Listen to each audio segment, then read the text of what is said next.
नमस्ते सदा वत्सले मातृभूमि। हम लोग चर्चा करने जा रहे हैं आज ऑनरेबल सुप्रीम कोर्ट ने एक ऐसी रूलिंग दी जिसकी मुझे लगता है पूरे देश के लॉ अबैडिंग पर्सन यानी कि जो कानून को मानने वाले लोग हैं, जिनको देश की बहुत चिंता है, जो देश के हित में लगातार सोचते हैं, उन और वो लगातार कहते भी आए कि कब ये तय होगा कि जो अधिकारी पोस्टिंग है उसके समय पर अवैध निर्माण हुआ, बिना नक्शे के निर्माण हुआ, कानून का वायलेशन करते हुए निर्माण हुआ, उसकी रिस्पॉन्सिबिलिटी कब बनेगी?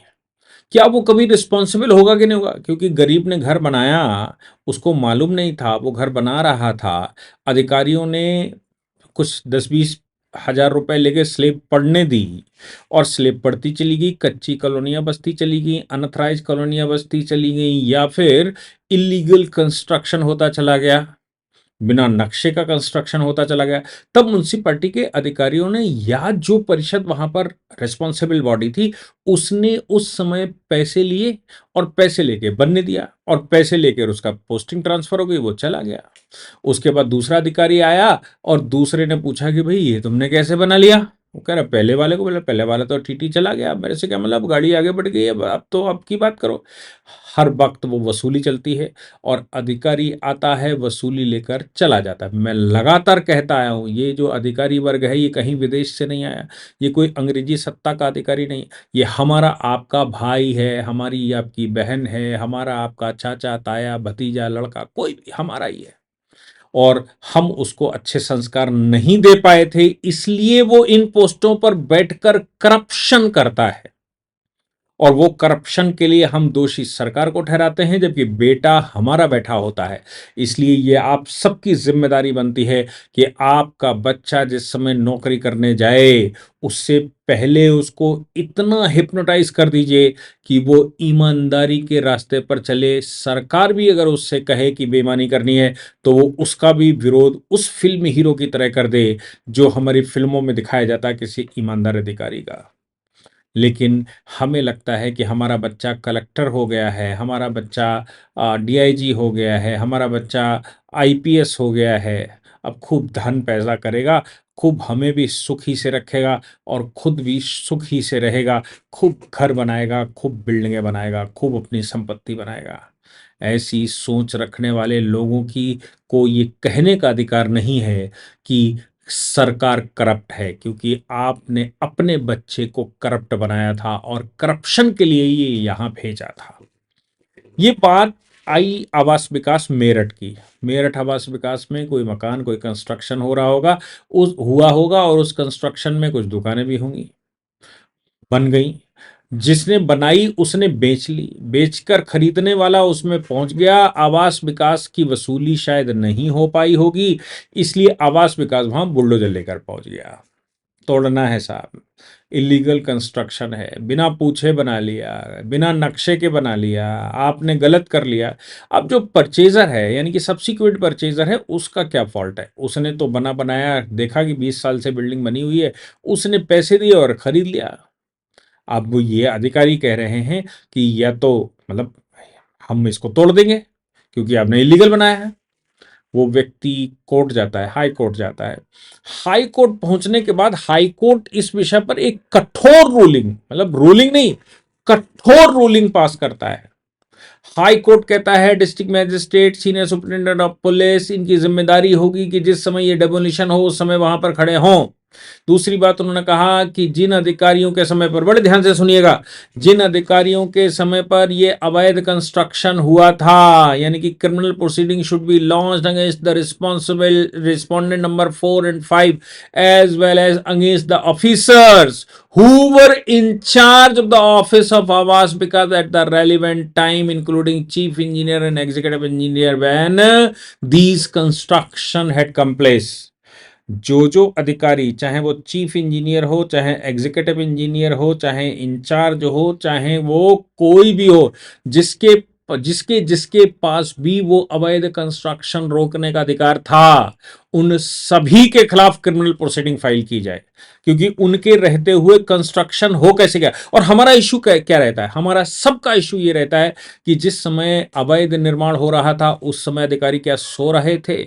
बाद में योगी जी बैठते हैं, सरकार आती है, डेमोलिशन करती है, कहती है नक्शा नहीं पास था, कहती है नोटिस दिए थे, सब कुछ होता है।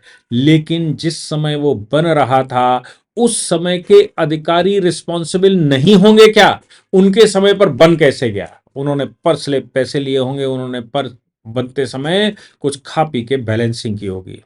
ऑनरेबल हाई कोर्ट ने कहा था, ये केवल हाई कोर्ट की रूलिंग नहीं बता रहा हूं, इसके बाद सुप्रीम कोर्ट ने आज उसको और इतना स्ट्रांग कर दिया, पूरे पूरे हिंदुस्तान में सभी डिपार्टमेंटों में लागू कर दिया। और वो समझने की बात है।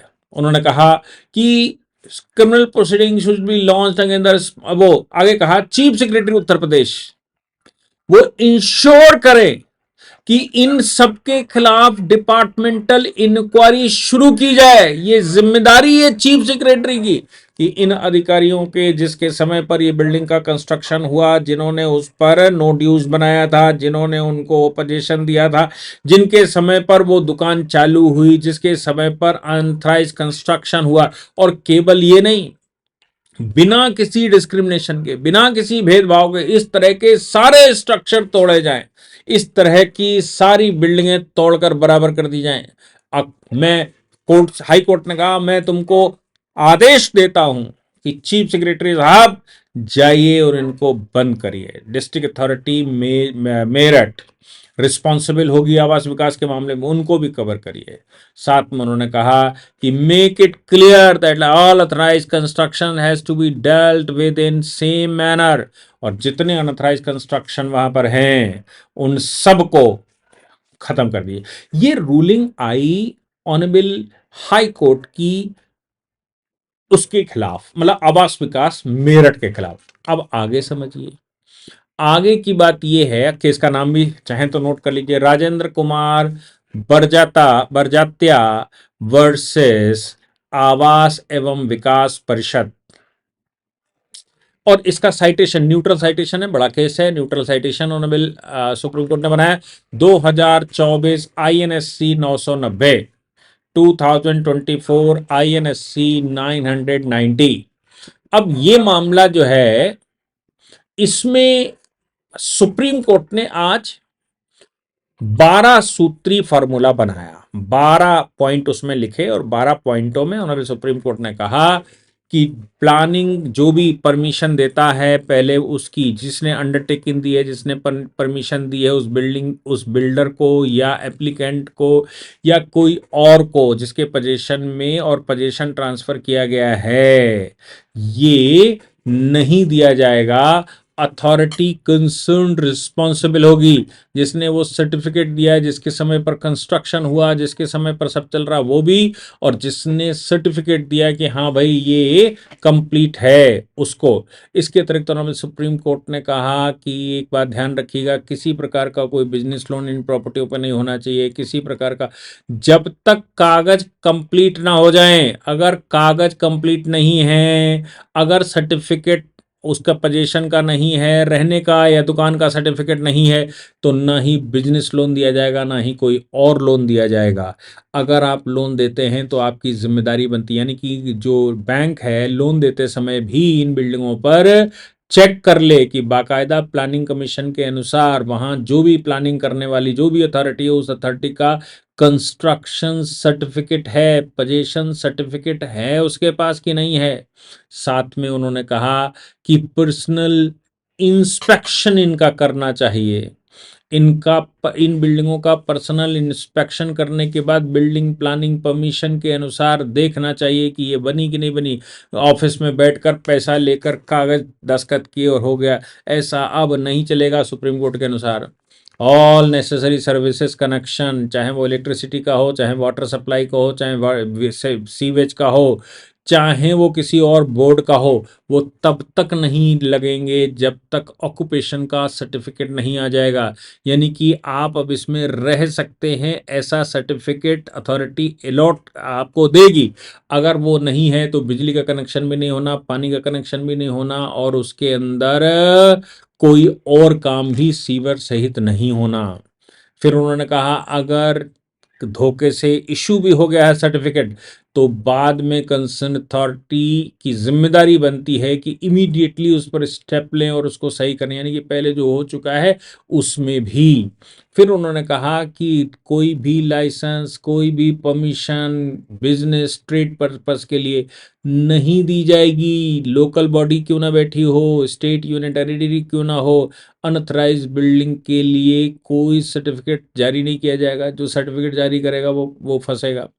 और मजे की बात यह है कि ये सारी रूलिंग देने के बाद सुप्रीम कोर्ट ने कहा, अगर ध्यान दीजिएगा, ये बैंक के लिए भी है, फाइनेंशियल इंस्टीट्यूशन के लिए भी है, प्लानिंग अथॉरिटी के लिए भी है, स्टेट गवर्नमेंट के लिए भी है, डिस्ट्रिक्ट मैजिस्ट्रेट के लिए भी है, वहाँ जो सीवर, पानी, बिजली की सप्लाई दे रहे हैं उनके सबके लिए ये है। उन्होंने कहा कि अगर इस डायरेक्शन का वायलेशन होता है तो ये कंटेम्प्ट माना जाएगा। यानी कि अधिकारी ये नहीं कह सकता कि भैया धोखे से हो गया, मैं जान नहीं पाया, मेरी ड्यूटी यहाँ लगी थी। उन्होंने कहा कंटेम्प्ट प्रोसीडिंग उसके खिलाफ चालू होगी, रिस्पेक्टिव लॉस के अनुसार, जो भी कानून चल रहा है कानून के अनुसार उनके खिलाफ कार्रवाई की जाएगी और कंटेम्प्ट किया जाएगा, यानी कि उनकी नौकरी गई। अब वो जिस समय, चूंकि हाई कोर्ट ने भी कहा था, उन्होंने कहा ये जो हम दे रहे हैं ये हाई कोर्ट की रूलिंग में एडिशन मानिए और जो हमारी पहले की ऑर्डर्स हैं उनमें एडिशन मानिए, और एडिशन मानते हुए सेटिस्फाई दिमाग को तसल्ली से रख लीजिए कि अगर आपके समय पर कंस्ट्रक्शन हुआ है तो जिम्मेदार आप होंगे, अगर सर्टिफिकेट आपने दिया है तो जिम्मेदार आप होंगे, अगर आपने सर्टिफिकेट गलत दिया है तो जिम्मेदार आप होंगे। बिना पोजीशन या बिना ऑक्यूपेशन के सर्टिफिकेट, यानी कि सर्टिफिकेट पहले ले लीजिए कि अब मैं ये रहने योग्य है, वो नक्शा चेक करना पर्सनली आपका काम है। रहने योग्य का सर्टिफिकेट लेने के बाद जब आप जाएंगे तभी बिजली का कनेक्शन, पानी का कनेक्शन, सीवेज का कनेक्शन हो सकता है, तभी उस पर लोन हो सकते हैं, तभी सब कुछ होगा जब उसका सर्टिफिकेट, प्लानिंग का सर्टिफिकेट आपके हाथ में होगा। नहीं तो बैंक भी कुछ नहीं कर सकती। अगर ऐसा नहीं किया जाता, इनका वायलेशन किया जाता है, जो ये 11 सूत्री फार्मूला दिया, तो 12वें पॉइंट में उन्होंने दिया कि ये कोर्ट का कंटेम्प्ट माना जाएगा, अधिकारी की नौकरी तो जाएगी जाएगी जिसके समय पर हुआ। और केवल उस अधिकारी की बात नहीं, चीफ इंजीनियर से लेकर और नीचे वाले जो ऑफिशियल रैंक शुरू होती है जोन वाइज, अगर ये प्लानिंग के अनुसार नहीं देश भर में बनता है तो सब प्रोसीडिंग चलेगी। ये इतनी बड़ी रूलिंग है कि मुझे लगता है कि हमारे देश में करप्शन के खिलाफ इसका ये मुहिम अच्छा कुछ परिणाम ला सकती है। जो लोगों की चिंताएं थी कि उन अधिकारियों का क्या जिसके समय पर ये बिल्डिंग बनी, उन अधिकारियों का क्या जिन्होंने इस पर गलत अनुमति दी, उन अधिकारियों का क्या जिन्होंने आंख बंद कर ली थी, उन अधिकारियों का क्या जिन्होंने उसको देखने की कोशिश नहीं करी थी, वो सब फंस रहे हैं और कंटेम्प्ट के केस में फंस रहे हैं। याद रखिएगा, आज से ये लागू हो गया है, अब इसका कोई और छोर नहीं है। जय हिंद, जय भारत, वंदे मातरम।